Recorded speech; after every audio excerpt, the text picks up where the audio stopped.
Hello दोस्तों, question है त्रिकोणमिति chapter 8.1 के क्वेश्चन नंबर 2।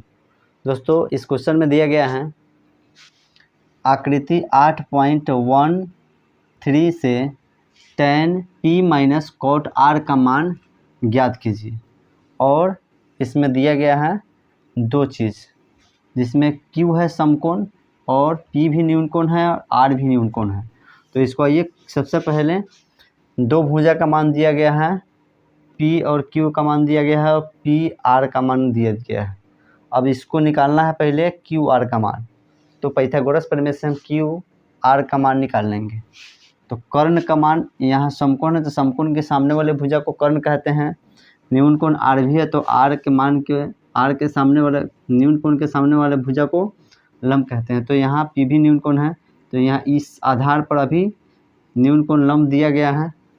तो अभी इस क्यू आर का मान निकालना है। तो लगाएंगे फार्मूला इसमें, लंब बराबर रूट अंडर कर्ण स्क्वायर माइनस आधार स्क्वायर।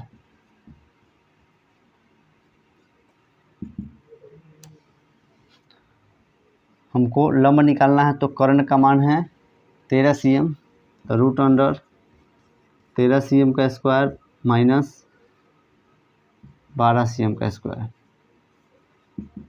ये हो जाएगा 169 माइनस 12 बढ़िए 144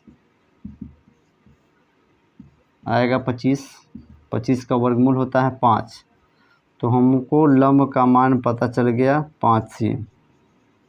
अब इस आधार पर 5 cm, इस आधार पर हमें tan p minus cot r का मान निकालना है।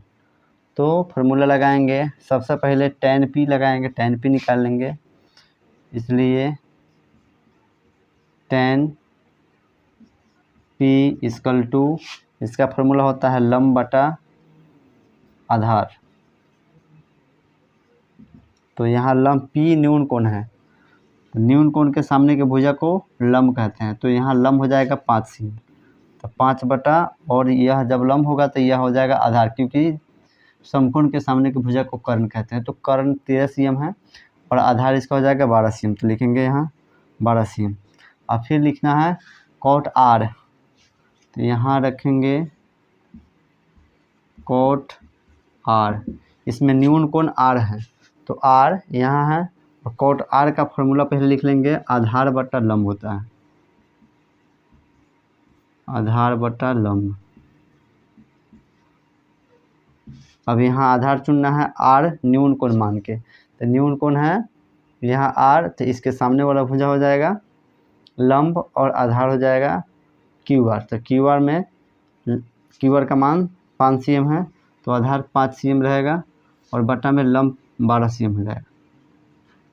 अब इसको बनाना है यहाँ फार्मूला के आधार पर, तो tan